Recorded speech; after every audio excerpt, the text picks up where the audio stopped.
छोटा फिजिक्स का अध्याय 3 सरल रेखा में गति और पूरे फिजिक्स का 12वां वीडियो। सरल रेखा में गति बहुत सरल चैप्टर है, बहुत सरल चैप्टर है। पहला अध्याय ढंग से मतलब इसके पहला वाला अध्याय, दूसरा अध्याय निपटा लो, वीमी सूत्र वाला, मात्रक वाला, बहुत आईएमपी चैप्टर है, बहुत काम का है, उसको निपटा लो। थोड़ा सा कठिन पड़ता है वो, लेकिन कर लो उसको ढंग से। और ये बहुत सरल चैप्टर है, समझो क्या पढ़ रहे हैं अपन पढ़ रहे हैं सरल रेखा में गति। तो पहले गति की बात करते हैं। गति तो फिजिक्स में कोई सी वस्तु गति कर रही है, ये कब मानते हैं?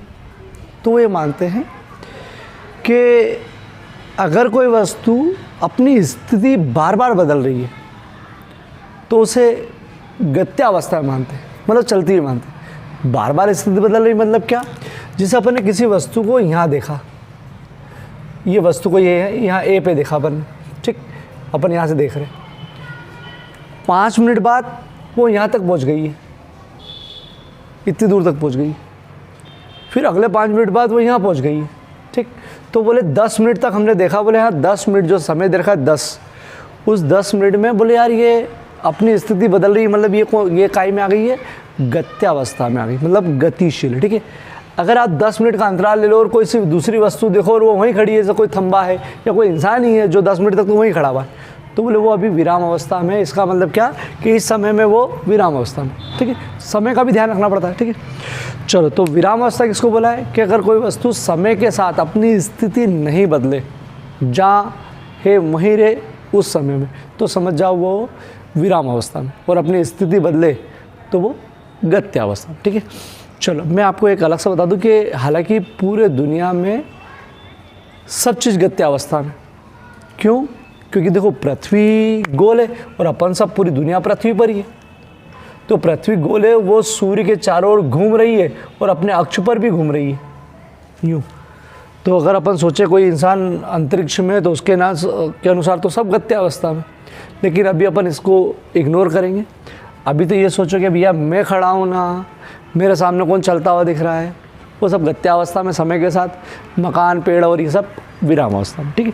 चलो, तो पहली चीज़ मैंने बताई गत्यावस्था, या पहले विराम अवस्था, विरामावस्था और गत्यावस्था। विराम अवस्था, गत्यावस्था, ये फिजिक्स के वर्ड थोड़ा थोड़ा अपने को सुनना पड़ेंगे और थोड़ा सा याद भी रखना पड़ेंगे। विराम अवस्था मतलब समय के साथ स्थिति नहीं बदल रही, बोले रुकी हुई। विराम अवस्था समय के साथ अपनी स्थिति बदल रही है, मतलब वो क्या है? गत्यावस्था में, ठीक है। चलो, अब विराम अवस्था छोड़ दो, अपन गत्यावस्था की बात करेंगे। गत्यावस्था में अगर कोई वस्तु गतिशील है, गतिशील, अभी गतिशील मतलब गत्यावस्था में, तो वह 3 प्रकार की गति करती है।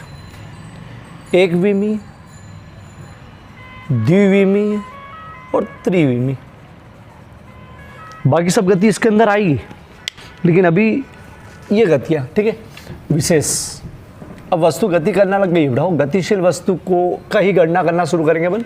विरामावस्था नहीं, गत्यावस्था की बात करेंगे, ठीक है। तो एकविमी गति मतलब क्या? वैज्ञानिकों ने एकविमी गति किसको माना है? कि हर वो, मतलब वैज्ञानिकों ने इसको कैलकुलेशन के लिए, समझाने के लिए इस चीज़ को डिवाइड कर रखा है, ठीक है।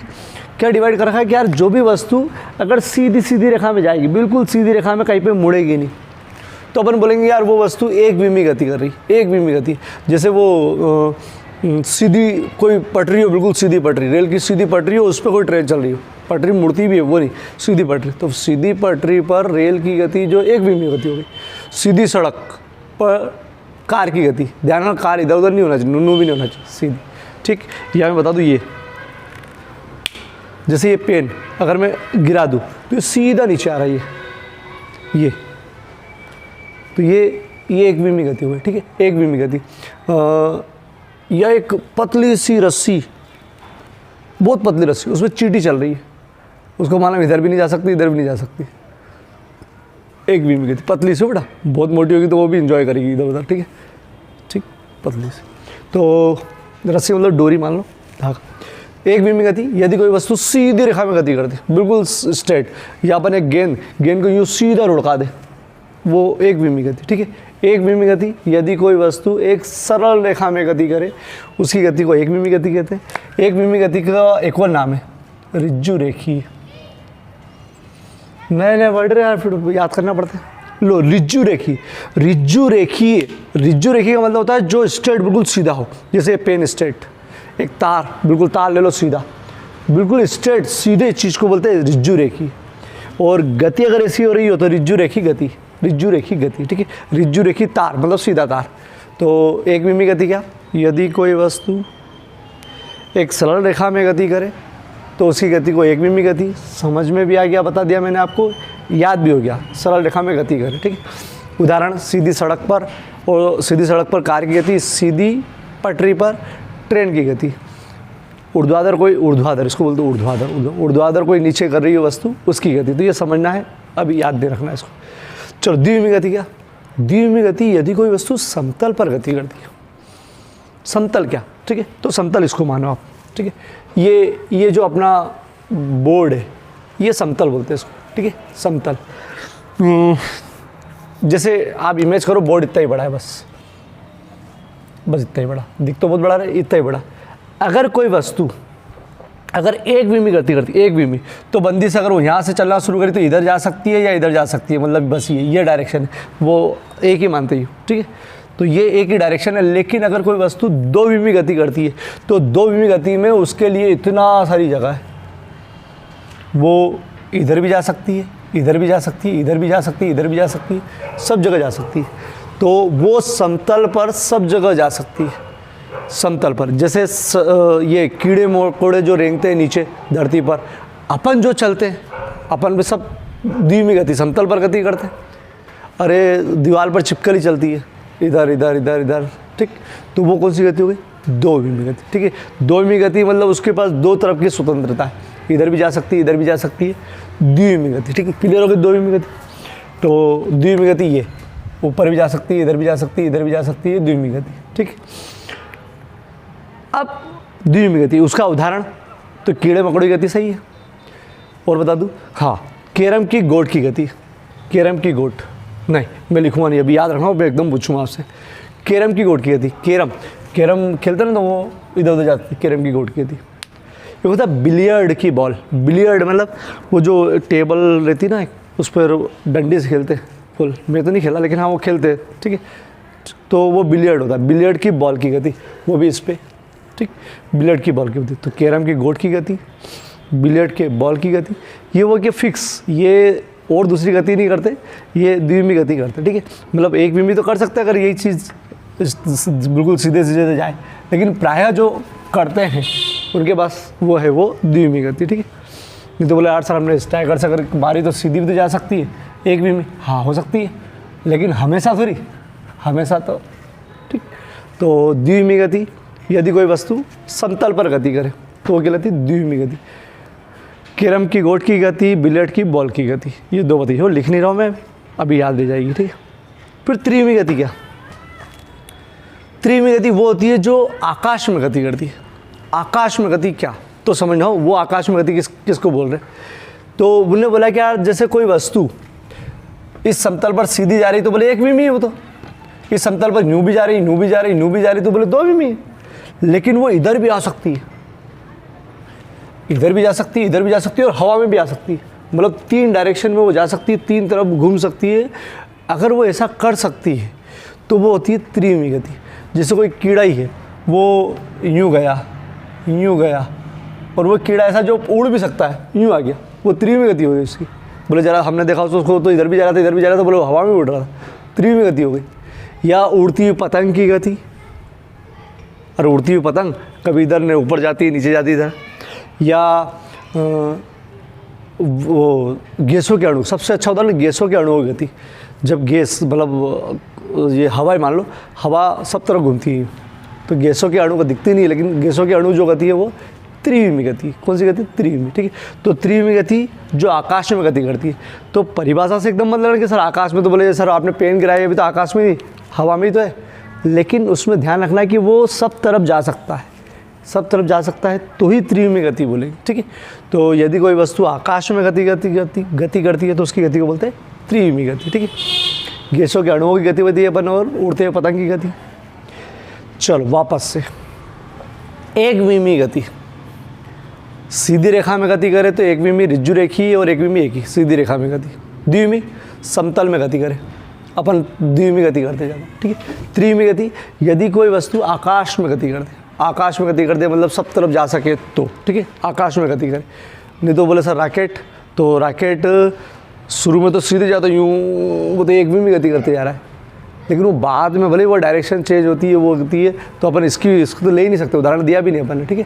तो त्रिमी गति मतलब ऊपर भी जाए, इधर भी जाए, इधर भी जाए, त्रिमी गति। एक सिंपल सा उदाहरण अगर आप दिमाग बिठा सको तो, ठीक, बिठाओगे क्यों नहीं। जैसे गेंद को अपन ने रुड़कम्मा फेंका, क्रिकेट सब खेलते हो थोड़ा बहुत, तो रुड़कम्मा फेंका, एक बीमी गति, बहुत सही। अगर कोई फास्ट बॉलर फास्ट गेंद फेंकेगा तो देखना, फास्ट बॉलर तो सोचो फेंका तो नहीं हुई, लेकिन उसको यहाँ सोचो कि यहाँ ऐसा गई, तो वो ऊपर गई, नीचे गई, ऊपर गई, नीचे गई, मतलब दो डायरेक्शन में गई भाई, आगे जा रही है, ऊपर जा रही है, देखो आगे जा रही है, ऊपर जा रही है, आगे जा रही है, द्विमी गति है। अरे द्विमी, ये जो बॉल फेंक रहे हैं ना फास्ट बॉल, ये, लेकिन अगर वही बॉल स्पिन हो जाए और कट जाए, स्पिनर जो बॉल फेंकते वो त्रिमी गति हो गई, ठीक। अगर रुड़कम्मा फेंक दी तो एक बीमी, केवल बिना कटे पहुँच गए, बिना इधर उधर पहुँचे, तो समझ जाओ दो बीमी ही है, क्योंकि ऊपर जा रहे आगे जा रही है, ये एक समतल हो गया एक प्रकार से, ठीक है। सोचो, इमेज करो, और मतलब उसके पीछे इमेज करो कि हाँ समतल है, लेकिन वो यूँ जाके एकदम यूँ मुड़ जाए, मतलब वो त्रिमी गति। अभी इसको माइंड में सोचना है एक बार कि त्रिमी गति इस प्रकार भी होती है, ठीक है। तो एक बीमी अब याद करने के उद्देश्य से, यदि कोई वस्तु एक सरल रेखा में गति करती है तो उसकी गति को एक बीमी गति कहते हैं। एक बीमी गति का उदाहरण सीधी सड़क पर कार की गति, सीधी पटरी पर ट्रेन की गति। द्विमी गति, यदि कोई वस्तु समतल पर गति करती है, समतल ऐसी समतल पर गति करती है, उसकी द्विमी गति बोलते हैं उसको। द्विमी गति के उदाहरण आप लिख देता हूँ, कैरम की गोट की गति और बिलियर्ड की बॉल की गति, बिलियर्ड की बॉल की गति। त्रिमी, यदि कोई वस्तु कहाँ चले, आकाश में गति करे, उसकी गति को बोलते हैं त्रिमी गति। त्रिमी गति के अंदर सबसे अच्छा उदाहरण गैसों के अणुओं की गति, फिर उड़ती हुई पतंग की गति, उड़ते हुए पक्षियों की गति, ठीक है। चलो मैं दो लिखूँगा, एक मन से आप चाहो तो लिख सकते हो। अब मैं आपको क्वेश्चन लिखवा देता हूँ कैसे क्या, ठीक है। चलो बेटा, अपने को पहले चीज़ें समझना है, फिर उसको याद भी तो करना है बेटा समझ के, और एग्ज़ाम में लिखना पड़ती है, एग्ज़ाम में कैसे आता है, फिर कॉपी कैसे बनाना समझो, ठीक है। जैसे ये मैंने लिखा विरामावस्था गत्यावस्था, ये एग्ज़ाम में नहीं आता है, केवल समझने के लिए, इसलिए देखो मैंने कोई स्टार भी लगाया, क्वेश्चन भी लिखा, केवल समझने के लिए। जो आईएमपी है उस पर देखो 3 स्टार, ज़्यादा आईएमपी, कम आईएमपी 2 स्टार, और कम आईएमपी 1 स्टार, ऐसा लगाऊंगा, ठीक है, ताकि अभी से अपने को आईएमपी मिलते रहे, ठीक है। ये फिर जो इनमें से ऑब्जेक्टिव बनते हैं इसी टॉपिक के, तो वो डॉट, जैसे आंसर यहाँ ख़त्म हो गया, फिर ये डॉट मतलब जो ऑब्जेक्टिव आए हैं अभी तक, या मेरे अंदाज से आईएमपी है वो ऑब्जेक्टिव, ठीक है। इस प्रकार से अपन करेंगे, ठीक है। और फेयर कॉपी अब इसी प्रकार से बनाना, और फेयर कॉपी में अब जो हल करके, मतलब यहाँ से मैं नोट्स पहुँचाता हूँ लिख के, अब वो नहीं पहुँचाऊँगा, आपको इसी में से नोट्स बनाना। मैं बोल दूँगा यहाँ से स्क्रीनशॉट ले लो, तो इस सिस्टमेटिक तरीके से फेयर कॉपी अब बनना चाहिए, ठीक है। अब मैं वो नहीं पहुँचाऊँगा, ये सब इसी में से बनाना, आपको इसकी भी प्रैक्टिस करना है, ठीक है। समझो, स्क्रीनशॉट लो, मैं बोलूँगा कहाँ लेना है, और फिर उतारो मतलब समझ के उतारो तो याद अच्छा होगा, ठीक है। तो देखो बेटा, ये एग्जाम में नहीं आएगा, लेकिन समझने के लिए बता दिया मैंने। विरामावस्था, यदि कोई वस्तु समय के साथ अपनी स्थिति नहीं बदलती है तो उसे विरामावस्था में कहते हैं, मतलब समय के साथ अपनी स्थिति नहीं बदले। गत्यावस्था, यदि कोई वस्तु समय के साथ अपनी स्थिति बदलती है तो इसे गत्यावस्था में कहते हैं। 3 स्टार क्वेश्चन, एक बीमी, द्विमी और त्रिमी गति से आप क्या समझते हैं, इसको उदाहरण लिखिए। पहले फिर से समझा दूँ, सोचो अपन ने याद कराया तो। यदि कोई वस्तु एक सरल रेखा में गति करती है तो एक बीमी, समतल पर गति करती है तो द्विमी, अगर कोई वस्तु आकाश में गति करती है तो 3 बीमी, ठीक। एक बीमी गति उदाहरण, सीधी सड़क पर कार की गति, सीधी पटरी पर रेल की गति। द्विमी गति उदाहरण, बिलियर्ड की बॉल की गति, कैरम की गोट की गति। त्रिमी के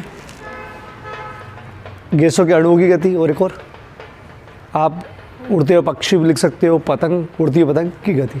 तो देखो शॉर्टकट में हो, बिल्कुल परिभाषा शॉर्टकट में, उनको सार चाहिए। एक बीमी गति, इसमें वस्तु सरल रेखा में गति करती है। एक बीमी गति को रिज्जु रेखी गति भी कहते हैं, याद रखने के लिए। उदाहरण, सीधी सड़क पर कार की गति, सीधी पटरी पर ट्रेन की गति। द्विमी गति, इसमें वस्तु समतल में गति करती है। उदाहरण, कैरम की गोट की गति, बिलियर्ड की बॉल की गति। त्रिविमी गति, इसमें वस्तु आकाश में गति करती है, गैसों के अणुओं की गति, उड़ते हुए पक्षी गति। ये क्वेश्चन खत्म। अब ऑब्जेक्टिव, तो ऑब्जेक्टिव बेटा अभी इसको हल आराम से कर सकते हो, सामने ही दिख रहा है, लेकिन जब आप पूरी प्रैक्टिस कर लोगे, बहुत सारा कोर्स आगे बढ़ते जाएगा, तो आपको ऑब्जेक्टिव आना चाहिए। ठीक है, गैसों के अणुओं की गति होती है एक विमी, द्विविमी, त्रिविमी और केवल ऊपर से नीचे। तो गैसों के अणु की त्रिविमी गति। बिलियर्ड बॉल की गति, बिलियर्ड की बॉल, यहाँ मत देखो, बिलियर्ड की बॉल द्विविमी गति, द्विविमी। ठीक, चलो द्विविमी में वस्तु में गति करती है। देखो कन्फ्यूज करने वाला, द्विविमी में वस्तु डेड में गति करती है। तो द्विविमी गति में वस्तु कहाँ पर? समतल। देखो परिभाषा नहीं पूछी ना, ऑब्जेक्टिव पूछ लिया। तो ये आपको प्रॉपर जगह उतारना है। मैं अब नोट्स नहीं पहुँचाऊँगा, आपको इसी में से उतारना है। पहले अध्याय का नाम, फिर ये 2 लाइन, मतलब ये 2 चीज़, फिर क्वेश्चन जब खत्म हो जाए तो ये ऑब्जेक्टिव, हल यहाँ लिखो या हल इधर एक साइड में लिख दो। ठीक है, हल यहाँ एक तरफ लिख दिया करो, जैसे इसका नहीं यहाँ लिख दिया करो, इसका यहाँ लिख दिया करो। ठीक है, चलो स्क्रीनशॉट लो, क्योंकि अब स्क्रीनशॉट के बिना आप होमवर्क नहीं कर पाओगे, मेरे पास नहीं पहुँचा पाओगे। ठीक है, दूरी और विस्थापन। दूरी क्या और विस्थापन क्या? अब जैसे वैज्ञानिकों ने आगे करना शुरू करी कि यार भैया गति तो समझ में आएगी कि वस्तु गति करने लगी। अब गति के अंदर बहुत सारी भौतिक राशियाँ आएगी, उसमें भी दूरी और विस्थापन समझो क्या बोला है, दूरी और विस्थापन। ठीक है, सब वैज्ञानिकों ने कैलकुलेशन के लिए बना रखे हैं सब, कि इजी कैलकुलेशन हो जाएगी, कौन कहाँ कितने समय में कितना जाता है। चलो दूरी और विस्थापन, जैसे क्या है कि समझना, जैसे कोई इंसान यहाँ खड़ा हुआ है, ठीक, कोई इंसान यहाँ खड़ा हुआ है, इसको दिया बोला 5 मिनट, बोले तू गत्यावस्था में, क्योंकि अब अपन पढ़ेंगे गत्यावस्था की बात करेंगे, वस्तु को रुकेंगे नहीं, सब गति वाली वस्तु की बात करेंगे। उससे भैया तू गत्यावस्था में, तेरे को 5 मिनट दिया, तो 5 मिनट जा सकता है वहाँ जा। ठीक है, तो ये इंसान 5 मिनट में इधर गया, इतनी दूर गया, इधर चले गया, फिर उसका मन हुआ कि चलो इधर आ जाओ यार, यहाँ आ गया। ठीक है, यहाँ आ गया, इधर गया, इधर आ गया, मतलब अरे रास्ता ही उसके पास यही था, अरे रास्ता ही था, मतलब गलियाँ घूम रहा था ये। ठीक, अब दूरी क्या? तो जब इंसान 5 मिनट उसको दिया गया था, वो 5 मिनट में यहाँ से यहाँ गया, यहाँ से यहाँ गया, मतलब यहाँ पहुँच गया वो, तो उससे दूरी, मतलब तो इंसान ने सोचा कि चलो, वैज्ञानिक ने सोचा कि यार चलो इसकी दूरी की गणना करो। तो दूरी की गणना बस इतना सा बताया उन्होंने, मतलब कुछ नहीं, ये जहाँ गया उसका रास्ता नाप के आ जाओ, मतलब मीटर से रास्ता नाप के आ जाओ। जितना रास्ता नापोगे वो हो जाएगा उसकी चली गई दूरी। जैसे यहाँ से यहाँ तक 2 मीटर मान लो, ये मान लो 1 मीटर है, ये लगभग इतना है, बोले 1 मीटर, बोले चली गई दूरी, यहाँ ये जोड़ो 2 1 1, बोले यार बंदा 4 मीटर घूम रहा है, 4 मीटर घूम के यहाँ पहुँच गया भैया। ठीक, कितनी देर में? 5 मिनट में। तो दिए गए समय में जो वस्तु है, वस्तु इंसान कुछ भी दिए, मतलब कार गाड़ी ये भी बोल सकते, ठीक है, तो वस्तु नाम दे सकते, ठीक है। तो दिए गए समय में कोई वस्तु जितनी रास्ता तय करती है, और ये रास्ता जितने रास्ता तय करती है उसकी लंबाई जो होती है वो कहलाती है उसकी दूरी। ठीक है, दूरी। तो तय किए गए रास्ते की लंबाई क्या कहलाती है? दूरी। तय किए गए रास्ते की लंबाई दूरी, ये तो समझ में आ गई। बोले बहुत सिंपल कैलकुलेशन, बोले जा रहा हो नाप दो, वो दूरी। प्रैक्टिकली समझना हो, या परिभाषा तो यूँ याद करवा दूंगा। ठीक, तो दूरी क्लियर हो गया। बोले दूरी होती। फिर विस्थापन। विस्थापन मतलब क्या कि वो सोचते कि यार हमको मतलब नहीं तो कहाँ से गया कैसे भी गया, क्योंकि बहुत सारे लंबा रास्ता लेके चले जाए, ये मालूम पड़ रहा है कि यार भैया 5 मिनट में ये ना घूम रहा यहाँ पहुँच गया, मतलब यार पता नहीं कहाँ घूमता रहा वो और यहाँ पहुँच गया। तो बोले यार हमको मतलब नहीं तुम किधर से भी गए, कहीं पे भी गए, अगर मेरे को विस्थापन निकालना होगा, बोले विस्थापन, तो मेरे को तो यही रहेगा, मतलब जो समझदार इंसान जो विस्थापन निकालते हैं वो यही बोलते हैं, बोले यार हमको मतलब नहीं तू कहीं पे भी गया हो, तू ये बता कि मैंने तेरे को यहाँ से छोड़ा था, 5 मिनट दिए थे, तू पहुँचा कहाँ? तो बोले मैं यहाँ पहुँचा, यहाँ पहुँच गया, फ़ोन लगाया, बोले मैं यहाँ पहुँचा। ठीक, तो यहाँ पहुँचा मतलब यहाँ कोई रास्ता है, घर है, कुछ भी, वहाँ पहुँचा। तो जो विस्थापन निकालता है वो केवल ये देखता है कि भैया पहले तू यहाँ था और अब यहाँ पहुँच गया, तो तू अपनी स्थिति से केवल इतनी सी दूर गया है, इतनी सी दूर।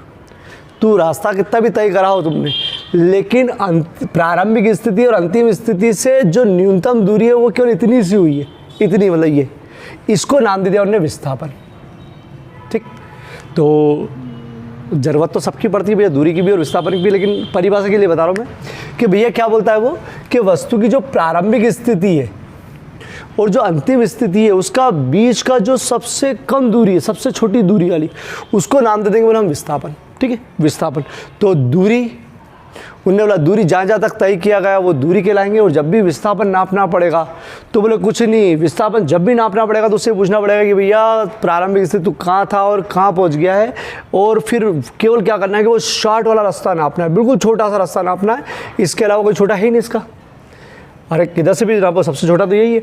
ये मान लो 1.5 मीटर आया, और मान लो 1.5 मीटर आया, तो ये जो 1.5 मीटर है ये क्या कहलाएगा, विस्थापन, और ये क्या हो गई, दूरी।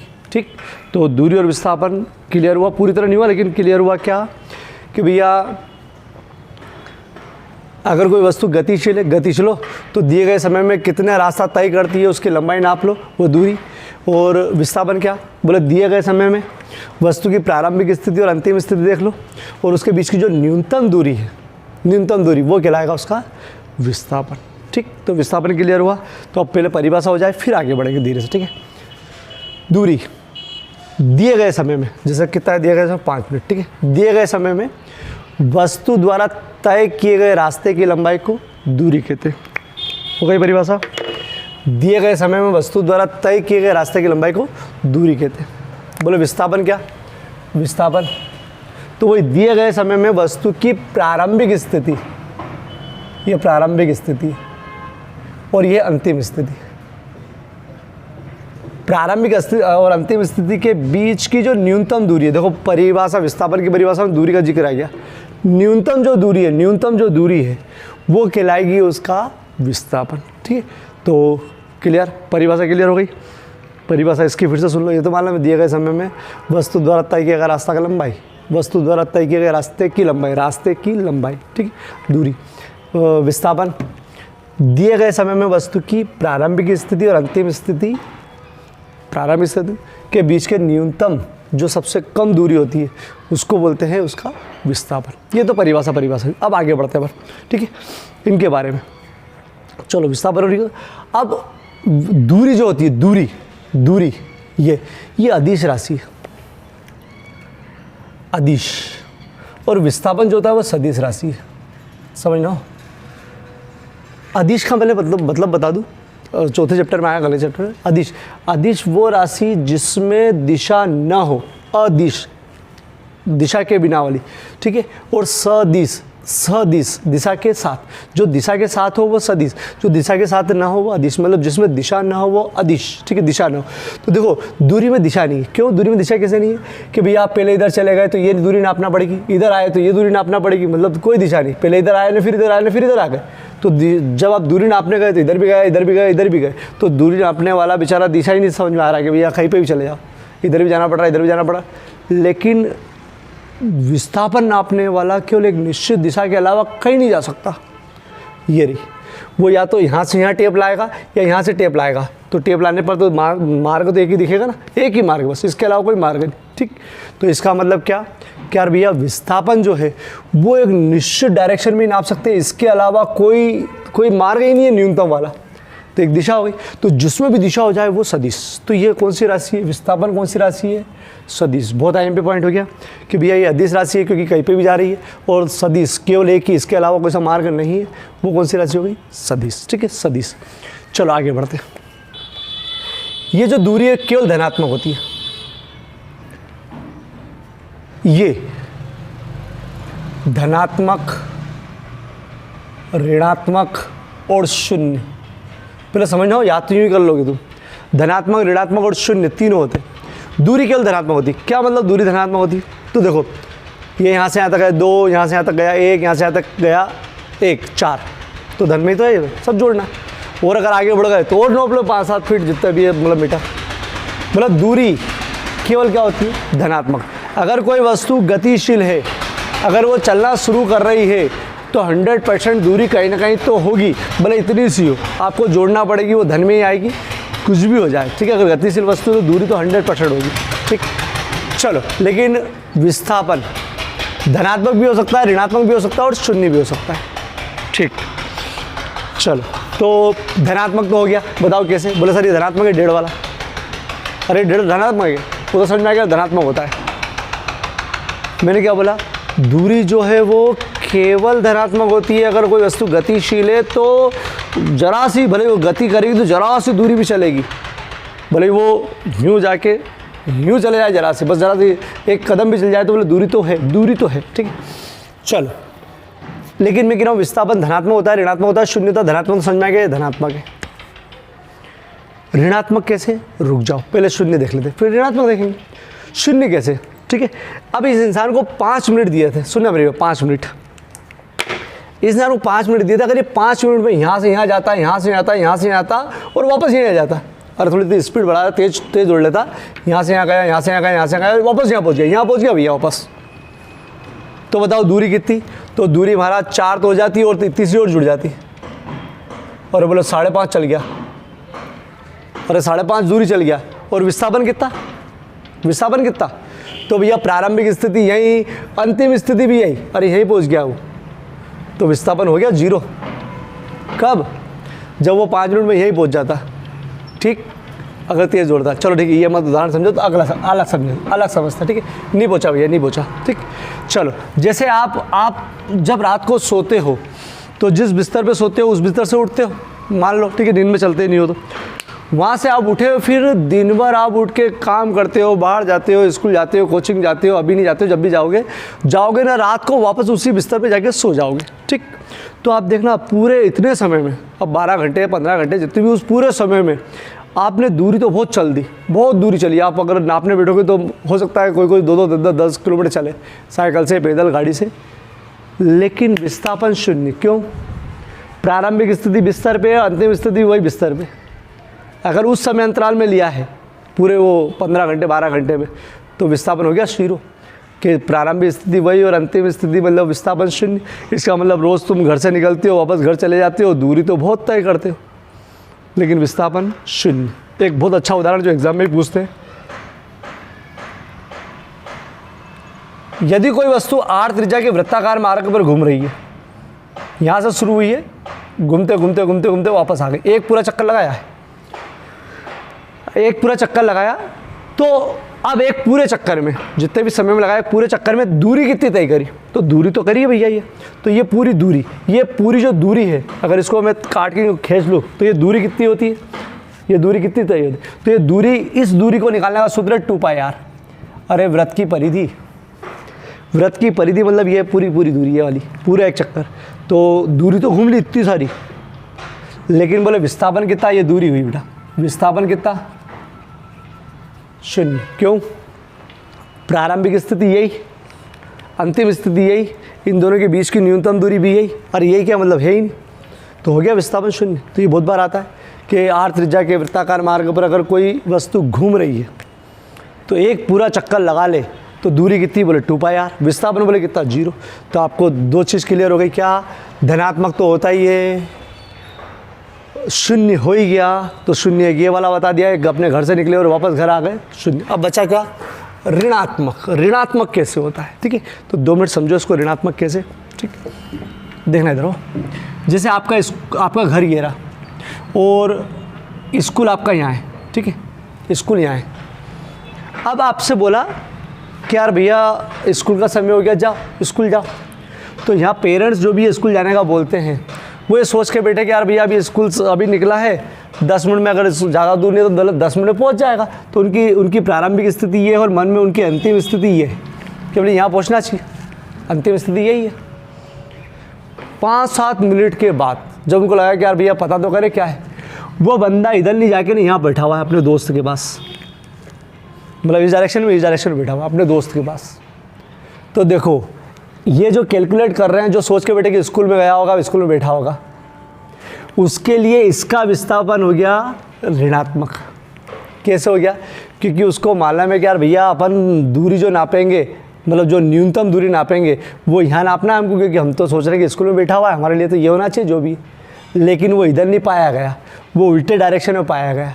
उल्टी डायरेक्शन में पाया गया तो हो गया ऋणात्मक विस्थापन, क्योंकि नापना तो इधर ही है, तो विस्थापन क्या हो गया, ऋणात्मक। दूरी तो वही है एक, कि दूरी अगर ये 1 मीटर इधर पहुँचा है तो दूरी तो 1 मीटर है, क्योंकि चला है तो दूरी है ही सही।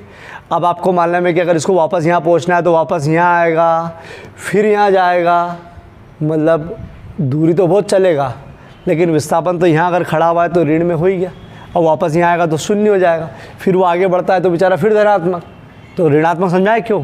अरे और समझो, जैसे आप फुटबॉल कभी खेलो तो आपका गोल उधर करना है, गोल उधर करना है, तो आपने फुटबॉल को इधर नहीं मारते ना, इधर मार दिया, पीछे मार दिया, तो मतलब कैलकुलेशन तो ये कहेगा कि यार भैया तुमको इधर पहुंचाना था, ये धनात्मक विस्थापन है भैया उधर तक, और तुमने इधर पहुंचा दिया, तो ये ऋणात्मक हो गया ना विस्थापन। तो विस्थापन ऋणात्मक, अपन जिस स्थिति में जाना चाहते हैं उस स्थिति में नहीं जाके अगर पीछे जा रही है, वो आगे बताऊँगा, अक्ष होते हैं ऋण अक्ष हो रही है, तो वो होती है ऋणात्मक। तो ऋणात्मक विस्थापन हो सकता है, क्लियर हो गया, विस्थापन ऋणात्मक हो सकता है, ठीक।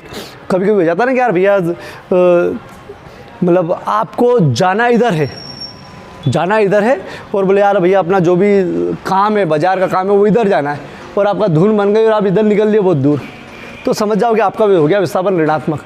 दूरी तो चलना ही है, पेट्रोल तो ख़त्म हो गया, ये सब हाथ पाँव तो दुखेंगे ही, तो दूरी तो नापोगे कितनी दूरी तय करी, लेकिन विस्थापन जो है वो पहुँच गया ऋणात्मक, ठीक है। तो ऋणात्मक को धनात्मक लाने के लिए पहले आपको वहाँ वापस आना पड़ेगा, जीरो विस्थापन करना पड़ेगा, अरे वापस फिर धनात्मक, चलो बाद में देखेंगे। तो चलो धनात्मक ऋणात्मक और शून्य, अब रट दो।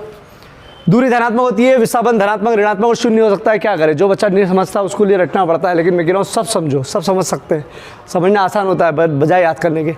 धनात्मक ऋणात्मक और शून्य तीन हो सकते हैं, ठीक है।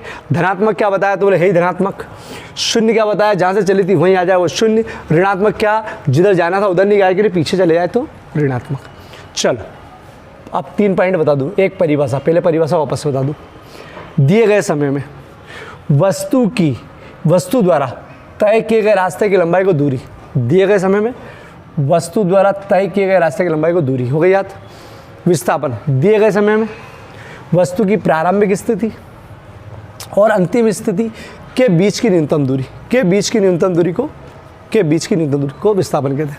अदिश राशि सदिश राशि, क्योंकि इसमें दिशा होती है, इसमें दिशा नहीं होती। ये धनात्मक होती है, केवल धनात्मक दूरी, केवल धनात्मक हो सकती है, ठीक है। न जीरो हो सकती है न ऋण में हो सकती है, केवल धनात्मक। जीरो भी नहीं हो सकती। अगर गतिशील वस्तु की बात कर रहे हैं भैया अपन, गतिशील है तो वो भले जरा सा 1 इंच आगे खस के, लेकिन दूरी तो धनात्मक। ये धनात्मक हो सकता है, ऋणात्मक हो सकता है और शून्य सब हो सकता है, ठीक है। चल अगला, दूरी जो है वो विस्थापन से बड़ी होती है, बराबर भी होती है। अब समझो, दूरी जो बात कर रहे हैं, दूरी की जो गणना कर रहे हैं, वो विस्थापन से बड़ी होती है। मैं आपको जो भी चीज़ बता रहा हूँ ना बेटा, ये मान के चलना पूरे फिजिक्स में मैं 11वीं में पढ़ा रहा हूँ। अगर कोई 9वीं का बच्चा भी बैठेगा ना, 9th का बच्चा, 9th का स्टैंडर्ड आपसे कम रहता है, मैं कह रहा हूँ वो भी समझ लेगा। मैं क्या, कोई भी समझाएगा तो समझ लेगा, अगर आपने मतलब बहुत ज़्यादा कंसंट्रेट होकर समझ लिया, क्योंकि 11वीं का फिजिक्स इतना सरल है, 11वीं का वाकई में सरल फिजिक्स है। तो जब वो बच्चा 9th का स्टैंडर्ड वाला आराम से समझ सकता है, ये मैं बोल रहा हूँ, मेरी धारणा है। तो आप 11वीं में हो तो आपको तो बहुत ईजी समझ में आएगा। तो बस ये सोच के चलना कि आप ईजीली, बहुत ईजीली, लेकिन समझ के चलना, कंसेप्ट क्लियर करना कि अरे क्या चल रहा है, कि हम ऐसा सोच सकते हैं क्या, ठीक है भाई ऐसा। चलो तो क्या बोला है मैंने, अब अगला पॉइंट समझना। दूरी विस्थापन से बड़ी होती है या बराबर होती है, ठीक है। तो चलो पहले इस पॉइंट पे देखते हैं, दूरी विस्थापन से बड़ी होती है। दूरी जो विस्थापन से बड़ी होती है, तो इसका एग्जाम्पल तो अपन देख चुके हैं। दूरी देखो कितनी चली, 4 1 ने 5, सॉरी 4 1 सॉरी 2 1 3 1 4, टोटल दूरी 4 थी इसकी बात करें 5 मिनट में, है नहीं 5 मिनट की बात हुई थी। और विस्थापन कितना था, केवल 1.5 मतलब 1.5, ठीक है, केवल 1.5 था। इसका मतलब दूरी विस्थापन से बड़ी होती है, दूरी जो है विस्थापन से बड़ी होती है। ये 4 है और ये, ठीक। बोले सर बढ़िया है। सर बराबर कब होती है? बिल्कुल बराबर होती है। अगर कोई अगर वस्तु 1 वीमी गति करे, 1 वीमी अभी मैंने बता दिया यार बेटा, कोई वस्तु यहाँ से निकली और यहाँ पहुँच गई, 1 वीमी गति मैंने बताई थी, जो सरल रेखा में गति करे। अब 1 वीमी गति करे, वो मान लो यहाँ से यहाँ तक 5 मीटर पहुँची 5 मिनट में, तो अब बताओ दूरी कितनी, सर दूरी तय किए गए रास्ते की लंबाई, परिभाषा हो तय किए गए रास्ते की लंबाई, बोले 5 मीटर, बोले बढ़िया है, दूरी हो गई 5। अब बोले विस्थापन बताओ, बोले सर विस्थापन प्रारंभिक स्थिति और अंतिम स्थिति के बीच की न्यूनतम दूरी, ठीक है, प्रारंभिक स्थिति ये, अंतिम स्थिति ये, इनके बीच की न्यूनतम दूरी, बोले यही है, तो विस्थापन भी 5। तो दूरी और विस्थापन हो गए बराबर। तो दूरी और विस्थापन बराबर हो सकते हैं, लेकिन एक ही कंडीशन है बेटा इसकी कि वस्तु कैसी गति करे, 1 वीमी, 1 वीमी गति करे तो ही, ये जो बताइए मैंने 2 वीमी बताई है, 1 वीमी गति में वस्तु का विस्थापन और वस्तु की दूरी दोनों बराबर होती है। ठीक, चलो अभी देखते हैं, ठीक है। तो दूरी विस्थापन से बड़ी होती है या बराबर होती है। चलो इसका इसी का बना रखा है, विस्थापन दूरी से छोटा तथा बराबर होता है। विस्थापन दूरी से छोटा, बिल्कुल सही है। देखो दूरी बड़ी, विस्थापन छोटा, बात वही है बेटा, इधर के घुमा के दे दिया। तथा बराबर हो सकता है, बराबर हो सकता है, मतलब ये पॉइंट को समझाने की दृष्टि से एक ही पॉइंट है, ठीक है। तो विस्थापन दूरी से बड़ी, सॉरी दूरी विस्थापन से बड़ा हो सकता है, होती है, या फिर बराबर होती है। विस्थापन महाराज बेचारा छोटा होता है या फिर बराबर, ठीक है। छोटा होता है लेकिन देखना हो बहुत चीज़ छिपी रहती है, मतलब विस्थापन छोटा है लेकिन बहुत सारी चीज़ छिपी है इसमें, ठीक, बहुत नापने वो ध्यान रखना पड़ता है इसको, ठीक है। तो चलो विस्थापन छोटा होता है या फिर बराबर, विस्थापन छोटा होता है या बराबर, ठीक है। चलो 4 पॉइंट हो गए भैया, पहले परिभाषा, दूसरी अदिश सदिश, तीसरा धनात्मक, तीसरा बराबर या बड़ी दूरी, ठीक है। दूरी बड़ी हो तो क्या हुआ, और विस्थापन छोटा है, कमाल का है, और बराबर या छोटा होता है दूरी से छोटा। चलो लास्ट पॉइंट, दूरी ये तय किए गए रास्ते पर निर्भर करती है। क्या मतलब तय किए गए रास्ते पर निर्भर करती है? अगर आपने किसी मंजिल तक जाने में लंबा रास्ता तय करा है तो दूरी बढ़ जाएगी। जैसे यहीं जाना है और यहाँ पहुँचा, लिख देता हूँ ना यार, ना पता नहीं कहाँ घूमते घूमते यहाँ पहुँचा, तो दूरी बढ़ गई कि नहीं? अब 3 मीटर न 2 मीटर न 1 मीटर न 7-8 मीटर हो जाएगी, पहुँचा यहीं।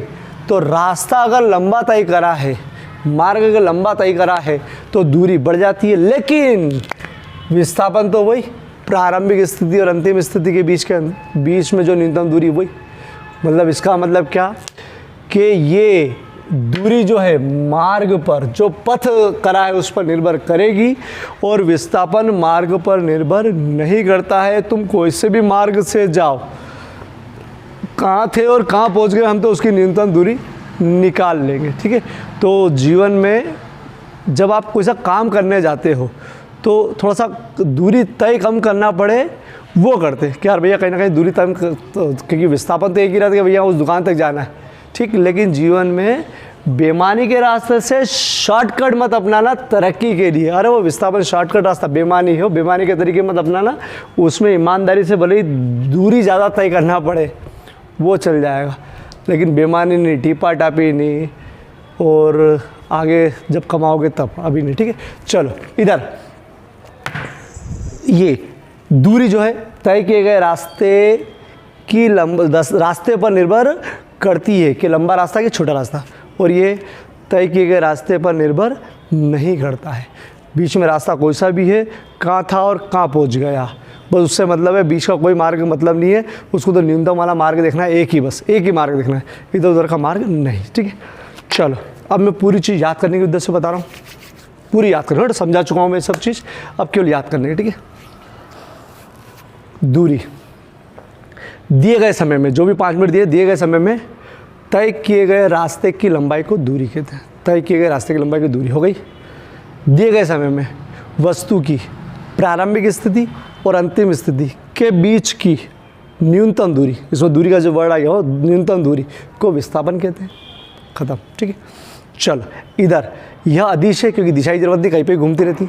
यह सदिश है, निश्चित हो एक ही दिशा, ठीक। यह सदैव धनात्मक, कुछ भी हो जाए, अगर गतिशील वस्तु है तो धनात्मक, और अपन गतिशील वस्तु की बात करेंगे। यह धनात्मक, ऋणात्मक, शून्य हो सकता है। धनात्मक तो होता ही है कि भैया कहीं ना कहीं चला और धनात्मक, ठीक है, थोड़ा बहुत भी। शून्य कब, जब चला और वापस वहीं आ गया उस समय में, ठीक है। ऋणात्मक कब, जाना उधर था और मंजिल से विपरीत दिशा में चले गया, ठीक है, ये ऋणात्मक हो गया। चलो फिर अगला पॉइंट, दूरी जो है वो या तो विस्थापन के बराबर होगी या विस्थापन से बड़ी रहेगी, छोटी कभी नहीं हो सकती। दूरी छोटी कभी नहीं हो सकती, विस्थापन से बराबर रहेगी या फिर बड़ी रहेगी। बड़ी आपने बता ही दिया कि भैया 1, 2, 3, 4 और शॉर्टकट में। और बराबर कब होगी, जब एक सरल रेखा में दूरी भी वही विस्थापन भी वही, ठीक। इसका वही मतलब है इसका कि विस्थापन छोटा हो सकता है, छोटा और बराबर हो सकता है, लेकिन कभी भी दूरी से बड़ा विस्थापन नहीं होगा। विस्थापन बड़ा कभी भी नहीं होगा दूरी से, ठीक है। यह रास्ते मार्ग पर, मतलब तय किए गए मार्ग पर निर्भर करता है, रास्ते पर निर्भर करता है, करती है, ठीक है, दूरी करती है। ये तय किए गए रास्ते पर निर्भर नहीं करता है। कोई सा भी रास्ता आप ना हो, वो तो एक ही रास्ता देखेगा बस, ठीक है। चलो अब इस पूरे को डिटेल में लिखवा रहा हूँ मैं, समझना आराम से, ठीक है। वापस से छोटा, दूरी से आप क्या समझते हैं, इसका ऐसा ही मात्रक बीमी सूत्र लिखो, ठीक है। चलो, दिए गए समय में वस्तु द्वारा तय किए गए रास्ते की लंबाई को दूरी कहते हैं। दिए गए समय में वस्तु द्वारा तय किए गए रास्ते की लंबाई की दूरी कहते हैं। दूरी का एसआई मात्रक, सीजीएस मात्रक, बीमी सूत्र अभी मैं लिख दूंगा, अभी स्क्रीनशॉट मत लेना, फिर इसको समझूंगा क्या है। यह दूरी एक, मैंने बोला दिशा की जरूरत नहीं है, मतलब कौन सी राशि है ये, अदिश, ठीक। विस्थापन क्या बताया था विस्थापन का, दिए गए समय में वस्तु की प्रारंभिक स्थिति और अंतिम स्थिति के बीच की न्यूनतम दूरी। दिए गए समय में वस्तु की प्रारंभिक स्थिति और अंतिम स्थिति के बीच की न्यूनतम दूरी को विस्थापन कहते हैं। विस्थापन का एसआई मात्रक, सीजीएस मात्रक, बीमी सूत्र बताऊंगा। विस्थापन एक सदिश है क्योंकि दिशा चाहिए बेटा उसमें, ठीक, सदिश राशि। बहुत टाइम पे ये समझाने के लिए है, ये केवल समझने के लिए, ये एग्ज़ाम में बना के नहीं आना है, न टेस्ट में बनाना है। समझने के लिए बनाना तो ठीक है, नहीं तो वीडियो समझ ही जाओगे आप। बहुत टाइम पे क्वेश्चन, दूरी और विस्थापन में अंतर, 3 स्टार। दूरी परिभाषा मैंने अभी दोनों समझा दिया। परिभाषा, दिए गए समय में किसी वस्तु, तो इतनी बार बोल रहा हूँ, याद भी हो जाना चाहिए। दिए गए समय में वस्तु द्वारा तय किए गए रास्ते की लंबाई को दूरी। दिए गए समय में वस्तु की प्रारंभिक स्थिति अंतिम स्थिति के बीच की न्यूनतम दूरी को बोलते हैं विस्थापन। दूरी एक अदिश राशि है, यह विस्थापन एक सदिश राशि, ये हो चुका है। चलो, दूरी शब्द धनात्मक होती है और विस्थापन धनात्मक, ऋणात्मक, शून्य हो सकता है। बार बार बता दिया, धनात्मक है, ऋणात्मक पीछे चले जाए, शून्य वापस वहीं आ जाए जहाँ था। दूरी विस्थापन से बड़ी अथवा विस्थापन के बराबर, बराबर बड़ी तो होती है, और विस्थापन बराबर कब, जब एक सरल रेखा में गति करे। विस्थापन दूरी से छोटा अथवा दूरी के बराबर होता है, ठीक है। दूरी वस्तु के तय गए रास्ते पर निर्भर करती है। ज़्यादा दूरी, तो ज़्यादा रास्ता लंबा लोगे तो ज़्यादा दूरी, नहीं तो छोटी दूरी। वस्तु द्वारा तय गए रास्ते पर निर्भर नहीं करता, ठीक है। मतलब केवल एक ही रास्ता, बस ये वाला, दूसरा रास्ता से मतलब नहीं, ठीक है। चलो, अब इससे संबंधित ऑब्जेक्टिव में लिखूँगा कि भैया पूरे में ऑब्जेक्टिव क्या था, पूरा क्वेश्चन नहीं आया ना, ऑब्जेक्टिव आए तो वो ऑब्जेक्टिव 5-7 जितने भी वो लिखूँगा। पहले चलो ये मात्रक बता दूँ इसका, मैं ये स्क्रीनशॉट लेना इसका। दूरी का एसआई मात्रक मीटर, सीजीएस मात्रक सेंटीमीटर, बीमी सूत्र m0L/T0, m0L/T0। विस्थापन का एसआई मात्रक वही मीटर, सीजीएस मात्रक सेंटीमीटर, बीमी सूत्र m0L/T0, ठीक, दोनों का सेम है। अब ये जो है ये इसके पहले अध्याय का है, मतलब जो दूसरा अध्याय था मात्रा को, उसमें पूरा सिखाया था। ये हर अध्याय में ज़रूरत पड़ेगी, मतलब दूसरा अध्याय तो ऐसा शानदार कर लो, बीमी सूत्र मात्रक तो ऐसा शानदार कर लो, क्योंकि हर अध्याय में कम से कम 2 या 3 बार इन चीज़ों की ज़रूरत पड़ेगी और आते हैं एग्जाम में बहुत ज़्यादा। ये उन्हीं को क्लियर होगा जिन्हें दूसरा अध्याय कर रखा है, नहीं तो मैं अभी ये पूरा करने के बाद ये समझूंगा ये आए कहाँ से, ठीक है। जिसको मालूम है, लिखते से मालूम पड़ गया कि हाँ यार सर मालूम है, तो ऐसा ही मात्रा, तो मैं कह रहा हूँ कि वो खुश, बोलो बहुत बढ़िया। जिसको नहीं मालूम है करवाऊँगा भैया, अभी करवाऊँगा, ठीक है। चलो, अब ये रफ कार्य का है, ठीक। आप स्क्रीनशॉट ले लो, आपको ऐसे सिस्टमेटिक लिखना, पहले ये क्वेश्चन आंसर लिखना, फिर ये क्वेश्चन आंसर लिखना, फिर इसका, ठीक है। इसके नीचे अब ऑब्जेक्टिव बताऊँगा और ऐसे सिस्टमेटिक देना हो। अब तुमको ये सब करना है बेटा, ठीक है। चलो स्क्रीनशॉट ले लो। चलो बेटा, अभी अगर आपने पूरा ढंग से समझा है तो ये सबका आंसर आप इजीली दे सकते हो। मैं बोलूँ उसके पहले आगे आपके मन में आ जाना चाहिए क्या है, ठीक है। दूरी सदैव धनात्मक होती, जो समझ सकता है, मतलब जिन्हें अच्छा समझा उसको बहुत मज़ा आएगा। विस्थापन हो सकता है क्या, धनात्मक, ऋणात्मक, शून्य, कुछ भी हो सकता है। तो ऐसा लिख सकते हो सकता है।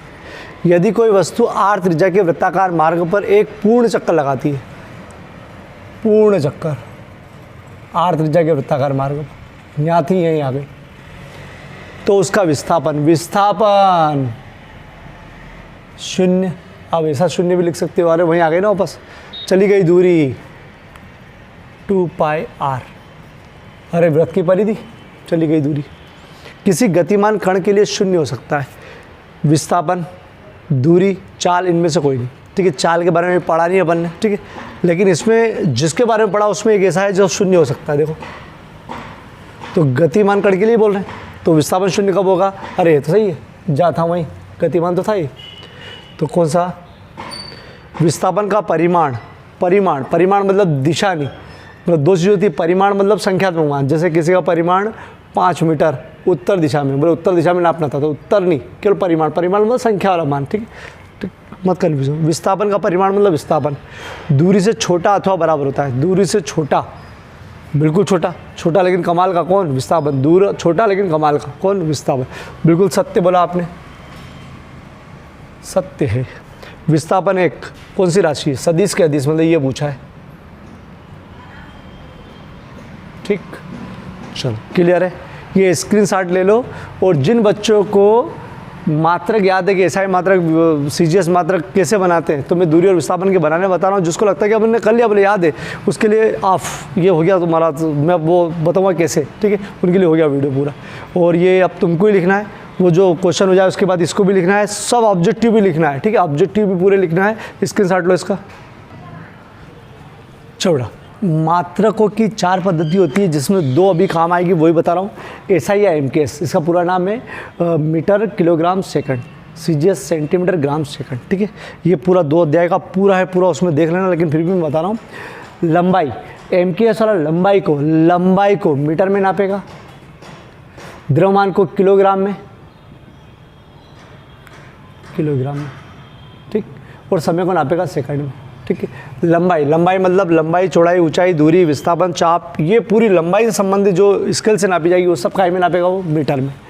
और द्रव्यमान हमेशा किलोग्राम में, समय हमेशा सेकंड में, कौन, एमकेएस वाला। सीजीएस वाला लंबाई को हमेशा सेंटीमीटर में, लंबाई मतलब चौड़ाई, ऊंचाई, जो भी स्केल से नापेगा वो सब सेंटीमीटर में, कौन, सीजीएस वाला, क्योंकि इसका नाम है सेंटीमीटर ग्राम सेकंड।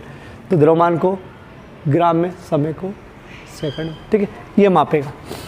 चलो अब विमी सूत्र बनाना होता है, तो उसमें होता है एमएलटी, एम, जहाँ पर भी द्रव्यमान आता है, द्रव्यमान उस पर एम लिखते हैं विमी सूत्र में, एम मास। जहाँ पर भी लंबाई, चौड़ाई, ऊंचाई, दूरी, विस्थापन, चाप, त्रिज्या आता है, वहाँ पर एल लिखते हैं, ठीक है। और टी मतलब यहाँ होता है समय या काल।